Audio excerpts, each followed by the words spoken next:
Hello friends, आप सभी का स्वागत है हमारे यूट्यूब चैनल विकी वेब में। आज हम लोग बहुत ही इंपॉर्टेंट टॉपिक कवर करने वाले हैं, पिवट टेबल, क्योंकि अक्सर इंटरव्यू में पूछे जाते हैं।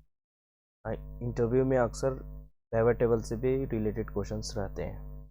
चलिए हम लोग स्टार्ट करते हैं पिवट टेबल का यूज़ बिल्कुल बेसिक से।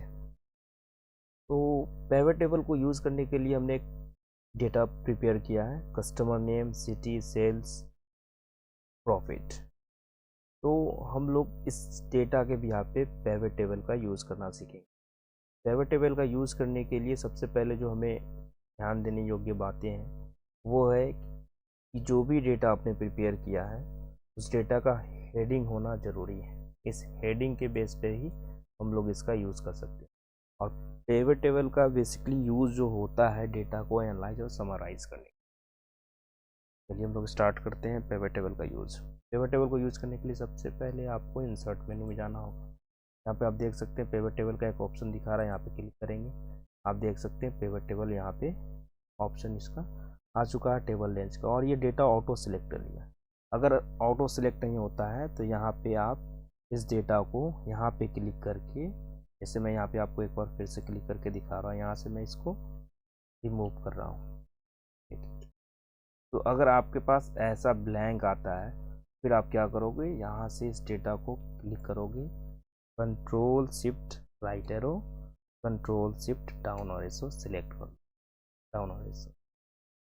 तो यहाँ पे आप सिलेक्ट कर लोगे। उसके बाद आपसे ये पूछ रहा है न्यू वर्कशीट में ओपन करना है या एग्जिस्टिंग वर्कशीट। तो इसका क्या मतलब होता है वो भी आप समझ ले। न्यू वर्कशीट का मतलब हो गया ये जो डेटा है इस सीट पे, तो पिवट टेबल जो हमें यूज़ करना है वो पिवट टेबल का जो ऑप्शन है वो नए सीट पे शो करेगा, यानी एक और सीट क्रिएट करके उस पर पिवट टेबल को यूज़ करने का ऑप्शन शो करेगा। और एग्जिस्टिंग वर्कशीट पे अगर क्लिक करते हैं तो इसी सीट के यहाँ पे इस जगह पे वो शो कर दे। तो हमें अभी न्यू सीट पे करना है, तो हम लोग न्यू सीट पे क्लिक करेंगे और नया वर्कशीट हमारे सामने ओपन हो जाएगा। देखिए डेटा हमारा इस सीट पे है और इस सीट पे टेबल का जो ऑप्शन है यूज़ करने का वो हमारे पास आ चुका है।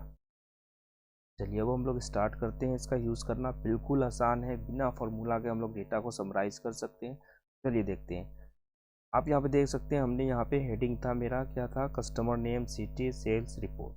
ठीक है, विजय ने यहाँ पे 5215 रुपीज़ का सेल किया था। फिर से मैं विजय को देखता हूँ, विजय कितना का यहाँ पे सेल किया है, 5245 का। ठीक है, और भी अगर विजय है तो देख लेते हैं। यहाँ पे 5275 रुपीज़ का ये सेल किया है विजय। तो हम डेटा जब समराइज करेंगे तो हमारे पास ये टोटल आ जाएगा। तो सबसे पहले हम नेम के भी यहाँ पे डेटा को समराइज करते हैं। यहाँ से नेम लिया मैंने, नेम को रो में डाला, तो आप देख सकते हैं यहाँ पे टोटल नेम आ गया, जो भी नेम था हमारे पास। अब यहाँ से हम क्या करेंगे, मुझे सेल्स देखना है, यानी अरुण ने कितना सेल्स किया है, टोटल सेल्स अरुण का कितना होगा। तो सेल्स को उठा के हम लोग कहाँ पे रखेंगे, ड्रैग ड्रैग करके वैल्यू में। आप देख सकते हैं अरुण ने जो है सेल किया है 15,816 रुपीज़ का, ये अरुण ने सेल किया है। ये डेटा को टोटल समराइज करके दिखा रहा है। टोटल सेल अरुण का 15,816 रुपीज़। अब हम इसका साथ साथ प्रॉफिट भी देखते हैं कि अरुण ने 15,816 रुपये का सेल किया है, तो प्रॉफिट कितना का किया है। तो यहाँ से प्रॉफिट को उठा के हम लोग वैल्यू में, आप देख सकते हैं कि अरुण ने जो सेल किया था 15,816 रुपये का, और उसे अरुण जो सेल किया था उस सेल के बिहाफ पे हमें कितना प्रॉफिट हुआ है, 1830 रुपये का प्रॉफिट हुआ। तो आप यहाँ पे देख सकते हैं। तो हमारे पास एक है सिटी, यहाँ पे आप देख सकते हैं एक सिटी ऑप्शन बचा है। तो इस ऑप्शन को मैं सजेस्ट करूँगा आप इसको उठा के फिल्टर में आप डालोगे तो क्या होगा कि हम सिटी वाइज भी देख सकते हैं। अब देखो मैं यहाँ पे लगा रहा हूँ अहमदाबाद, तो अहमदाबाद में किसने सेल किया है, समीर ने सेल किया है 5,233 रुपीज़ का, और 545 रुपीज़ का प्रॉफिट हुआ है। यहाँ से फिर हम सिटी चेंज करेंगे, लगाते हैं आगरा। आगरा में सेल कितना हुआ, आगरा में शोभा ने सेल किया, देखते हैं 5,266 रुपये का सेल किया, 600 का प्रॉफिट। और भी हम सिटी चेंज करेंगे, भोपाल देखते हैं।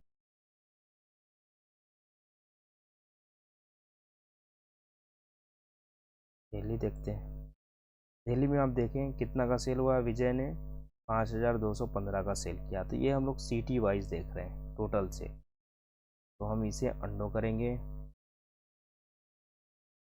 आप देख सकते हैं कि वो सिटी वाइज सेल था, यहाँ पे टोटल सेल दिखा रहा अरुण का कि अरुण ने टोटल सेल इतना, और ये सभी का टोटल करके ग्रांड टोटल हमारे सामने है, सेल्स का भी प्रॉफिट का।